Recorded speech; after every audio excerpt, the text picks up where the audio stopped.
मुझे दया आती है उन बच्चों पर जिनमें मेरा बच्चा भी शामिल है। मैं भी उसी समाज की पैदाइश हूँ, उसी समाज के दबाव मुझ पर भी काम करते हैं। और ये रिसर्च मैंने संयोग से अपने बच्चे की प्राथमिक शिक्षा के बाद पढ़ी, पहले पढ़ी होती तब भी मैं क्या करता, दिल्ली में आपको एक भी अच्छा स्कूल मिलेगा ही नहीं जो मातृभाषा में पढ़ाता हो। एक ऐसा माहौल है, मुझे दया आती है उन बच्चों पर। वो घर में जब 9-10 महीने के होते हैं या 3 साल के जब होते हैं तब वो स्कूल जाना शुरू करते हैं। 2.5 साल का बच्चा अपनी भाषा में कॉम्प्लेक्स सेंटेंसेस बनाना सीख जाता है अपने आप, बिना एक शब्द भी पढ़े लिखे। आप घरों में देखिए छोटे बच्चों को, अच्छे से वाक्य बोलेंगे। और 2.5 साल का बच्चा तो नए वाक्य बनाने लगता है, वो भी जटिल वाक्य, सरल वाक्य नहीं। उस बच्चे की इतनी गहरी पकड़ एक भाषा में हो चुकी है, एक भी दिन स्कूल नहीं गया है। और इसलिए मातृभाषा का अध्यापन जब स्कूल में होता है, टीचर को पता होता है कि बच्चे को भाषा पहले से आती है, इसे दुरुस्त करना है, सिखाना नहीं है जीरो से।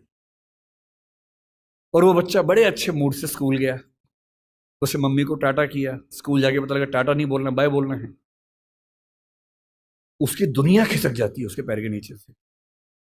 वहां उसे पता लगता है कि भिंडी नहीं है, ये लेडी फिंगर है। तुम जो लाए हो आलू नहीं है, पोटैटो है। रोटी नहीं है, ब्रेड है। ठीक है ना, ब्रेड तो वो होती है नहीं, वो सब ब्रेड्स होती हैं। समोसा है ही नहीं इंग्लिश में, उसको पता लगा कि होता ही नहीं है तो। और वो बेचारा एक अजीब सी कश्मकश में है। उसे अपनी भाषा में सीखना था कि जीरो क्या होता है, संख्या क्या होती है, एक क्या होता है। उसे अपनी भाषा में सीखना था कि सरकार क्या होती है, दुनिया क्या होती है, चलती कैसे है। उसे सीखना पड़ रहा है कि पहले ये समझो कि दुनिया नहीं वर्ल्ड होता है। अब उसकी आधी से ज्यादा ऊर्जा वर्ल्ड पे अटकी हुई है और बाकी बची खुची ऊर्जा से वो समझ रहा है कि वर्ल्ड होता क्या है। उसकी आधी ऊर्जा लग गई नंबर, शब्द याद करने में, न कि ये समझने में कि संख्या क्या होती है, नंबर क्या होता है। एक अजीब सी साजिश दुनिया भर में चल रही है कि दुनिया के हर बच्चे को उसकी मातृभाषा से बचपन में ही वंचित कर दो। उसे एक ऐसी भाषा में सिखाओ जहां उसके लिए वो भाषा सीखना अपने आप में चैलेंज हो। और इसलिए आप देखेंगे कि अगर ज्ञान की दुनिया में दुनिया भर की भाषाओं के आम आदमी शिरकत नहीं कर पा रहे हैं, गलती से भी ये मत सोचिएगा कि दिमाग वाले लोग बहुत कम होते हैं और वही आगे बढ़ते हैं। दिमाग वाले अधिकांश लोगों को बचपन में ही खत्म कर देने की साजिश दुनिया भर में चल रही है। और जो अपनी भाषा में पढ़ ही नहीं पाएगा वो कैसे आगे बढ़ेगा, कैसे सीखेगा। मैंने 10वीं क्लास तक हिंदी माध्यम से पढ़ाई की है, उसके बाद अंग्रेजी सीखी है, ठीक से सीखी है। अंग्रेजी मुझे कहीं कोई समस्या नहीं आती है, इसमें क्या कोई परेशानी है। मैं आज भी अपनी भाषा में गीत सुनने में ज़्यादा खुश होता हूँ। मुझे फिल्म देखनी मैं हिंदी में पसंद करता हूँ, नाटक देखना हो हिंदी पसंद करता हूँ, मजाक करना हो हिंदी में पसंद करता हूँ, पढ़ना हो कोई ऐसा विषय जो हिंदी में नहीं है तो इंग्लिश में पढ़ता हूँ, इसमें क्या परेशानी है। लेकिन मुझे कोई बचपन से ही मजबूर करे कि मुझे दूसरी भाषा में, संयोग से अंग्रेजी है, फ्रेंच भी हो सकती थी, पुर्तगाली भी हो सकती थी, जो जीत जाता उसकी भाषा में ढो रहे होते। ज्ञान विज्ञान की दुनिया में मेरा निजी विश्वास है इस वर्चस्व को तोड़ना बहुत जरूरी है। हम हिंदी में हजारों शब्द क्रिएट नहीं कर पाएंगे 2 दिन में, सही बात है, मुश्किल है। और हमें इतना शुद्धतावादी या प्यूरिटन होने की जरूरत नहीं है कि हम सारे शब्द अपने ही गढ़ेंगे। हम तो इंटरनेट को अंतर्जाल ही बोलेंगे, हम कंप्यूटर को संगणक ही बोलेंगे, तो आप अकेले ही बोलते रहेंगे, कोई पूछेगा नहीं आपको। जो शब्द अंग्रेजी के प्रसिद्ध हो गए उनको मान लीजिए। जापानी भाषा का शब्द है रिक्शा, आप रोज रिक्शा में घूमते हैं, कभी आपने कहा कि रिक्शा को मैं नरयान बोलूंगा? कई लोग बोलते हैं नरयान, कि मनुष्य द्वारा चलने वाला एक विमान या वाहन। क्या बकवास है। अरे जो शब्द जिस भाषा से आया, प्रसिद्ध हो गया, अपना लीजिए उस शब्द को। और उसके बाद भाषा में असली समस्या शब्द नहीं होती है। भाषा विज्ञान में एक होता है जिसको मॉर्फोलॉजी कहते हैं, एक सिमेंटोलॉजी होता है, लेकिन जो सबसे महत्वपूर्ण स्ट्रक्चर है सिंटेक्स है। सिंटेक्स का मतलब है वाक्य का निर्माण कैसे होता है, शब्दों का क्रम कैसे तय होता है। किसी नई भाषा को सीखने में सबसे बड़ी मुश्किल आती है सिंटेक्स सीखने में। आप हिंदी भाषा के सिंटेक्स में अंग्रेजी के शब्दों को शामिल कर लेंगे, रत्ती भर समस्या नहीं आएगी। और इसलिए जिसको हम कहते हैं कि अंग्रेजी माध्यम है और हिंदी माध्यम है, कहने की बातें हैं। मैं अंग्रेजी माध्यम में बच्चों को खूब पढ़ाता हूँ, 8-8 घंटे दिन में पढ़ाता हूँ, और वहाँ भी देखता हूँ कि जैसे कोई मुश्किल कंसेप्ट आता है, जब तक अंग्रेजी में पढ़ाने के बाद हिंदी में भी ना समझा दूँ, उनके चेहरे पर 12 बजे रहते हैं, क्योंकि वो हिंदी भाषी समाज के बचपन से लगातार हिंदी बोलने समझने वाले और अंग्रेजी माध्यम लेके एक ज्ञान की भाषा के तौर पर अंग्रेजी पढ़ने वाले व्यक्ति हैं। हंसी मजाक हिंदी में हो तो ठहाके मार के हंसते हैं, इंग्लिश में हो एक आध हंसता है, बाकी इसलिए हंसते हैं कि हंसने की बात थी तो हम भी हंस लेते हैं। नहीं बात बनती। मन की भाषा, आत्मा की भाषा अलग भाषा होती है, ज्ञान की भाषा अलग भाषा होती है, इसमें कहाँ कोई दिक्कत है। और इसलिए मैं आपसे कहना चाहता हूं कि ज्ञान विज्ञान की भाषा के तौर पर, व्यवसाय की भाषा के तौर पर जबरदस्ती एक वर्चस्व का दौर चल रहा है जो खत्म होना चाहिए।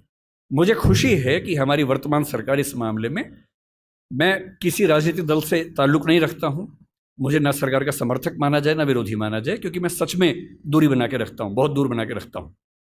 मैं मुद्दों पर तारीफ करता हूं, मुद्दों पर आलोचना करता हूं। भाषा के मामले में वर्तमान सरकार बेहतर काम कर रही है, ये सही बात है। कई स्तरों पर हमने देखा है। मेडिकल साइंस मध्य प्रदेश से शुरू हुआ, एक ही साल में एमपी में, यूपी में, उत्तराखंड में शुरू भी हो गया। और मैं कई साल से सोचता था कि मेडिकल साइंस में ऐसा क्या है जो हिंदी में नहीं पढ़ सकते। और सोचिए, डॉक्टर बनने के बाद करना क्या आपको डॉक्टर बन के आम आदमी का इलाज करना है।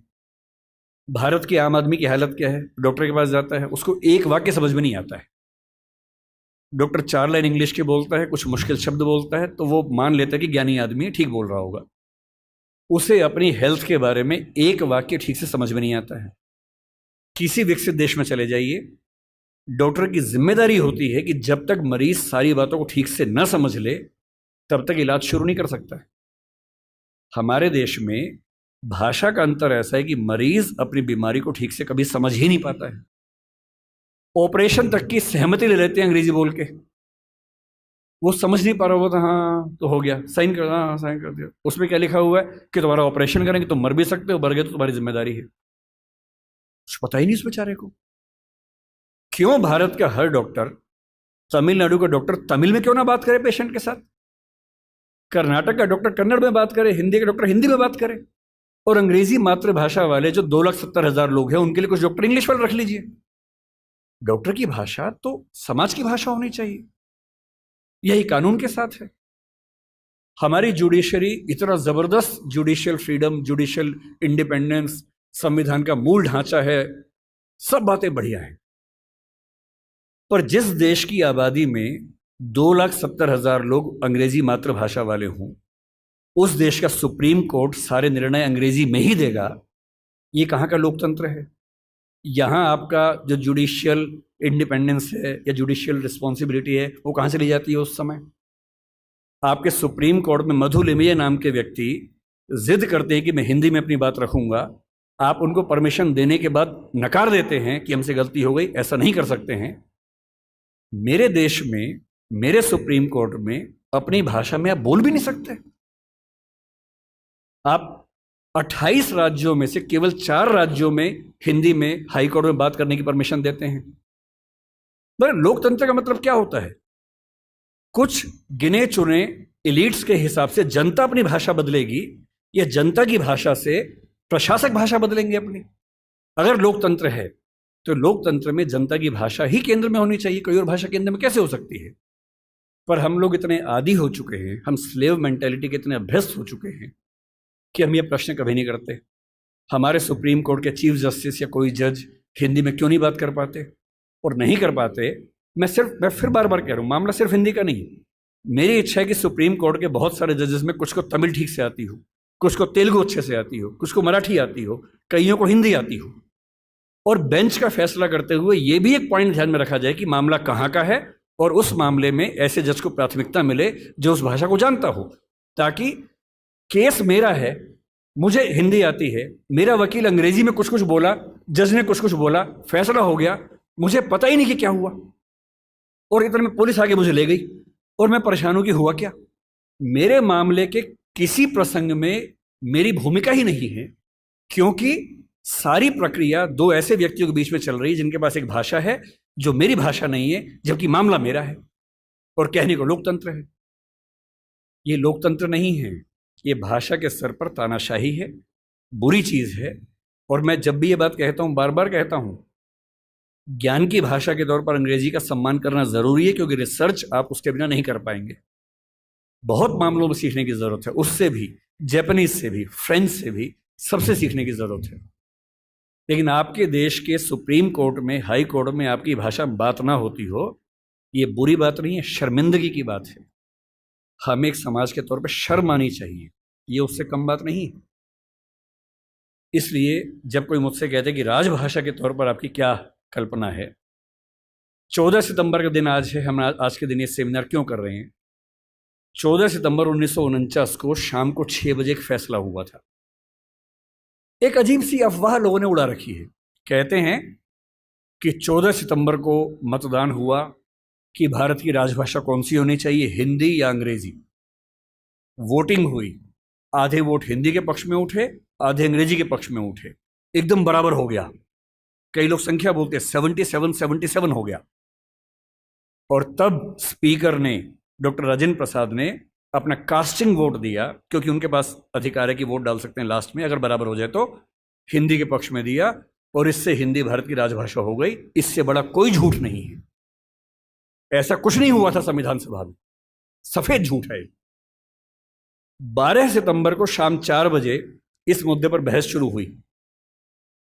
संविधान सभा की डिबेट्स पढ़ के देखिए, 180 पेज की डिबेट है राजभाषा की, 180 पेज, 1-2 पेज का मामला नहीं है।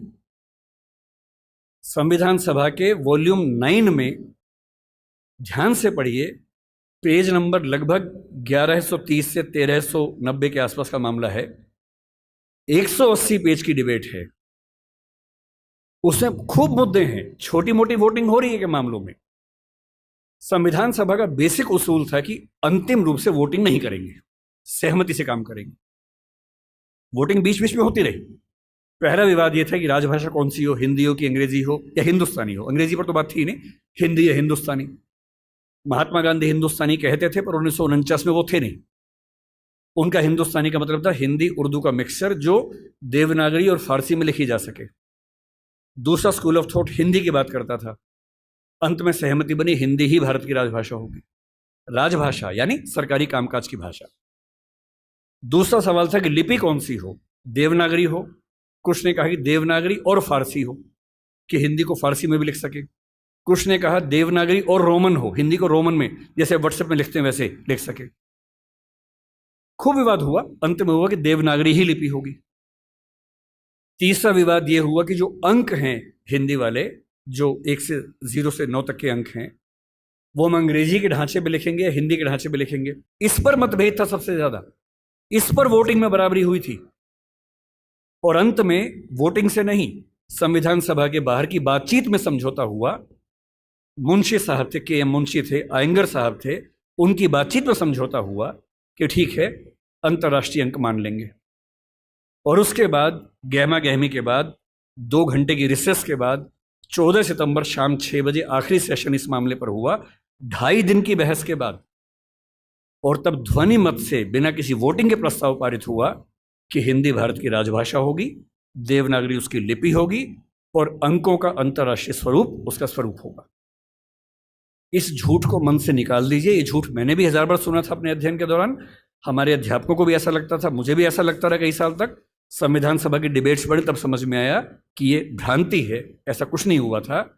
पूरी सहमति के साथ भारत की राजभाषा हिंदी बनी थी 14 सितंबर को, और इसलिए आज के दिन को हम लोग हिंदी दिवस मानते हैं। और क्यों ना बनती, आप सोचिए क्यों ना बनती। दुनिया में 2 तरह के देश हैं, एक इंग्लैंड जैसा है, फ्रांस है, स्पेन है, जर्मनी मान सकते हैं, आज के समय के जर्मनी मान सकते हैं, उस समय का तो नहीं, आज के जर्मनी मान लीजिए, आप ग्रीस को मान लीजिए। ये सब देश वो हैं जो एक देश एक भाषा वाले लोग हैं। बांग्लादेश को मान लीजिए, बांग्ला बोलते हैं, एक देश एक भाषा है। पर कुछ देश ऐसे होते हैं जहां एक भाषा नहीं होती है। स्विट्जरलैंड में देखिए, छोटा सा देश है, 3 राजभाषाएं वहां पर हैं। बेल्जियम में देखिए, छोटा सा देश है, पर वहां भाषाएं 1 से ज्यादा चलती हैं। तो उस समय एक डिबेट थी कि भारत का मॉडल कौन सा होगा। क्या हम इंग्लैंड, फ्रांस, जर्मनी के मॉडल पे चलेंगे, या हम स्विट्जरलैंड और बेल्जियम के मॉडल पर चलेंगे? तो क्योंकि भारत में भाषाएं बहुत ज़्यादा थी, उस समय हमने 14 भाषाओं को संविधान में स्थान दिया। शुरू में 13 को दिया, बाद में एक और जोड़ दिया। तो अब तो खैर 22 भाषाएं हैं 8वीं अनुसूची में। डिबेट ये थी कि भारत की राजभाषा कौन सी हो। ऐसे मामले में दो ही फैसले हो सकते हैं। एक तो ये हो सकता है कि भाई जितनी महत्वपूर्ण भाषाएं सबको बना दो। अगर सबको बनाएंगे तो हर डॉक्यूमेंट 10 भाषाओं में बनेगा, वो आसान काम नहीं है। दूसरा, लोकतंत्र में क्या तरीका है, जिस भाषा को बोलने वाले समझने वाले सबसे ज्यादा हैं उसको बना दीजिए। यही सहमति बनी। स्वाधीनता संग्राम में हिंदी को राष्ट्रभाषा राजभाषा बनाने की बात किन लोगों ने की, आपने कभी गौर किया है?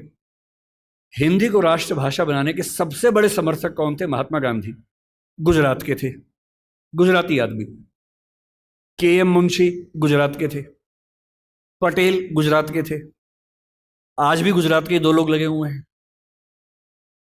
हिंदी को भारत की राष्ट्रभाषा बनाने की जो बात आई है, हिंदी समाज से ही नहीं आई है। महात्मा गांधी गुजराती व्यक्ति होकर हिंदी के पक्ष में सबसे ज्यादा अड़े हुए थे। महाराष्ट्र में तिलक थे, सावरकर थे, वो मराठी की बात नहीं कर रहे, वो हिंदी की बात कर रहे थे। पंजाब में लाला लाजपत राय थे। आप बंगाल में जाएंगे, केशव चंद्र सेन से परंपरा शुरू होती है, सुभाष चंद्र बोस तक परंपरा जारी है, वो सब हिंदी की बात कर रहे हैं। पूरे भारत में, दक्षिण भारत तक में ये सहमति बन गई थी। महात्मा गांधी ने पूरी एक संस्था खड़ी की, दक्षिण भारत हिंदी प्रचार सभा। कितने साल तक काम करते रहे वहां पर। एक सहमति बनाई पूरे देश में, क्योंकि इतना बड़ा स्वाधीनता आंदोलन बिना एक भाषा के नहीं चल सकता। बेबीलोन की कथा बन जाती, बाबेल जैसी, कि सब लोग अलग भाषाएं बोलते हैं, लड़े कैसे अंग्रेजों से। इसलिए कांग्रेस ने 1915 के आसपास से ही भाषा पे काम करना शुरू किया और ये मान लिया कि जब तक अंग्रेजी में काम करेंगे वकीलों का आंदोलन रहेगा, जनता का नहीं बनेगा। वो वकीलों का आंदोलन जनता का आंदोलन तब बना जब लोक भाषाओं में लड़ा गया, और लोक भाषाओं में सबसे बड़ी भूमिका हिंदी की रही। आज अगर कोई मुझसे पूछे कि भारत में कौन सी राजभाषा या संपर्क भाषा बन सकती है, आप डेटा देखिए, सेंसस को देखिए। हिंदी बोलने वालों की कुल संख्या पहली, दूसरी, तीसरी भाषा के तौर पर भारत में कितनी है इस समय? 69 करोड़ है 2011 के सेंसस में। 57% ऑफ पॉपुलेशन भारत की, first, second, third. First language में 43.6% है, तीनों मिला लें 57%, 69 करोड़ संख्या है। क्यों है? 10 राज्य हिंदी भाषा वाले हैं। फिर वो सारे राज्य जो संस्कृत से ही बने हैं, वो हमारे ननिहाल के हैं। इसलिए आप महाराष्ट्र जाएंगे, क्योंकि मराठी संस्कृत से बनी है, आपको मराठी हिंदी में दिक्कत नहीं आती, क्योंकि दोनों की रूट सेम है। यही गुजराती में है, यही पंजाबी में है, यही सिंधी में है, यही असमिया में है, यही ओडिया में है, यही बांग्ला में है। ये सातों राज्यों की भाषाएं संस्कृत के रूट से बनी हुई है, इसलिए हमारी रूट सेम होने से दिक्कत नहीं आती है। केवल दक्षिण भारत की चार भाषाएं मुख्य रूप से, और उत्तर पूर्व की, असम की आगे की भाषाएं। उत्तर पूर्व में भी आप अरुणाचल प्रदेश जाइए, हिंदी में कहीं कोई दिक्कत नहीं है। अरुणाचल प्रदेश में बड़ा आश्चर्य की बात है कि हिंदी सब बोलते हैं। अंडमान निकोबार जाइए, हिंदी सब बोलते हैं, वहां पर कहीं कोई समस्या नहीं। हैदराबाद में हैदराबादी हिंदी चलती है। मुंबई मराठी क्षेत्र होकर हिंदी का गढ़ बना हुआ है। और जो दक्षिण के 4 राज्य हैं उनमें भी, क्योंकि 10वीं क्लास तक हिंदी आमतौर पर स्कूल में पढ़ाई जाती है, तमिलनाडु में कुछ गांवों को छोड़ देंगे, मैं पूरा भारत ठीक से घूमा हुआ है, और मुझे आज तक हिंदी से काम चलाने में दिक्कत नहीं आई। 69 करोड़ की आबादी, 121 करोड़ में से आज 145 करोड़ हैं। ये संख्या मिनिमम आप मान के चलिए कि 75 करोड़ के आसपास होने वाली, 80 करोड़ होने वाली है। इस 69 करोड़, अगर मैं 2011 की बात मान लूं, तो तुलना में कौन है? नंबर 2 पर कौन आता है? बांग्ला। हिंदी में कितना है? 57% है। बांग्ला में कितना है? 9% है। आप किसे बनाएंगे राजभाषा भारत की? संपर्क भाषा किसे बनाएंगे? 57% के बाद सीधा 9% है। नंबर 3 पे मराठी आती है, अभी आ गई है। पहले नंबर 3 पे तेलुगु थी, अब मराठी आ गई है। कितना है? 8.7% है। नंबर 4 पर तेलुगु है, 8% के आसपास है। यानी एक भाषा बोलने वाले 57% हैं, नंबर 2 वाले 9, 8.7, 8, 6, 4, 3। क्या लोकतांत्रिक तरीके से कोई कंपटीशन बनता है किसी तरह का? और संपर्क भाषा संविधान लिखे या ना लिखे, संविधान में लिखा भी नहीं है। संविधान में कहीं नहीं लिखा कि भारत की संपर्क भाषा कौन सी है, ना लिखा है भारत की राष्ट्रभाषा कौन सी है, केवल लिखा है भारत की राजभाषा कौन सी है। 14 सितंबर को हुआ था, उस समय आर्टिकल 301 था, लेकिन जब संविधान फाइनल हुआ तो आर्टिकल 343 से 351 तक का हिस्सा जो अंतिम प्रारूप संविधान का बना उसमें राजभाषा का है, भाग 17 है, जो प्रारूप में भाग 14 था। इसलिए हमें डरने की जरूरत नहीं है। हम स्वाभाविक तौर पर भारत के भाषा के डेमोग्राफी के नक्शे में सबसे बुलंद आवाज हैं, तो हमारी आवाज की पहचान होनी चाहिए। हमें खौफ किस बात का होना चाहिए? क्यों मिरांडा बनने की जरूरत है भाई? अपने धौस में रहिए, आत्मविश्वास से भर के रहिए।